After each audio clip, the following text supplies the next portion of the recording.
aquele que segue a Cristo, aquele que busca o Senhor, ele vai sofrer por causa do Evangelho. E o que sofre por causa do Evangelho, o Senhor se agrada. O Senhor se agrada porque você está seguindo os passos de Jesus. Isso aqui tem tudo a ver com o que Jesus disse nos Evangelhos. Em um dos últimos diálogos que Jesus teve com os seus discípulos, antes ainda de chegar ao Getsemane, de ser crucificado, ele disse para os discípulos o seguinte: não é o servo maior do que o seu Senhor. Se perseguiram a mim, vocês também serão perseguidos. Então Jesus já estava preparando os discípulos para as coisas que iriam acontecer. E que haveria perseguição no meio deles. E que se Jesus estava sendo perseguido, os discípulos também seriam perseguidos. Aí Pedro vai dizer o seguinte, que aquele que quer seguir o Evangelho, ele vai sofrer pela causa. E isso confronta muito a mentalidade das pessoas que vivem nessa geração. Por quê? Porque essa geração não quer sofrer pelo Evangelho. Essa geração, ela não quer padecer pelo Evangelho. E quando padece pelo Evangelho, ela coloca a culpa no diabo, ela coloca a culpa no demônio, ela diz que Deus não tem isso para a vida dela, que Deus só tem bênção, alegria e vitória. Como assim? Em que Bíblia esse cara está achando argumentos? Porque não foi isso que Jesus disse para os discípulos. Jesus disse que nós seremos perseguidos e por causa do Evangelho nós sofreríamos. O propósito vai gerar sofrimento em nós. Ok? E olha que interessante. Olha que interessante. O próprio Pedro diz aqui, e ele só está consolidando o que Jesus disse. Olha que interessante aqui, ó. Não somente ao bom e humano, mas também ao mal. Porque é agradável, versículo 19, é agradável que alguém, por causa da consciência para com Deus, sofra padecendo injustamente.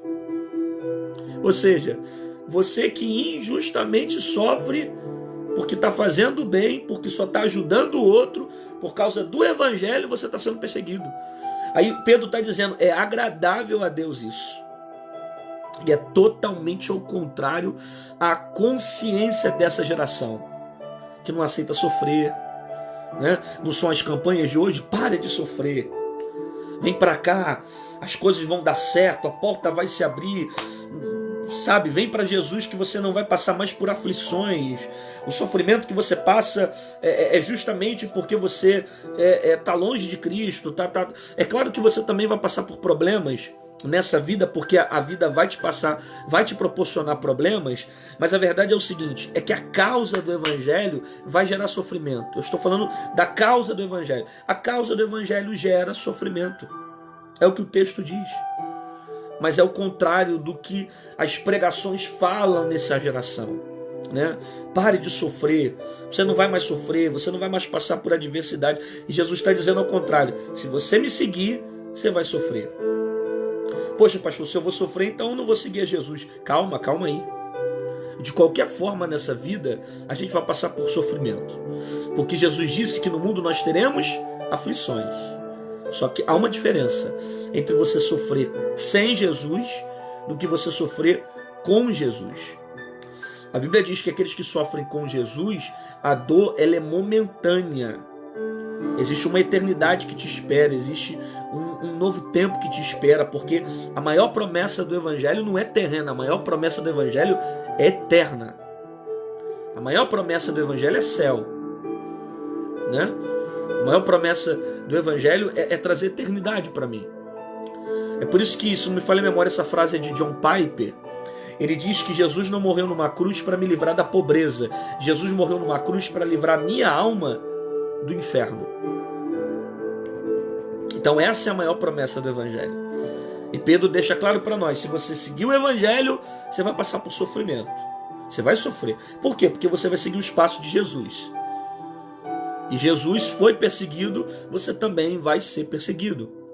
Jesus foi caluniado, você também vai ser caluniado. Aí o que acontece nesse tempo que a gente está vivendo? As pessoas não querem ser perseguidas, as pessoas não querem ser caluniadas, as pessoas não querem sofrer pela causa do Evangelho, as pessoas não querem sofrer injustamente, não, claro que não. querem viver pela sua razão, querem viver pelas suas vontades, pelas suas ansiedades, pelos seus desejos, pelas suas necessidades, né? Não aceitam viver pela vontade de Deus, viver pelo governo de Deus, não. Elas querem viver pelos seus deleites, pelas suas vontades, pelas suas decisões, né? É isso que as pessoas querem dentro dessa geração. Não aceitam viver o sofrimento que há dentro do Evangelho.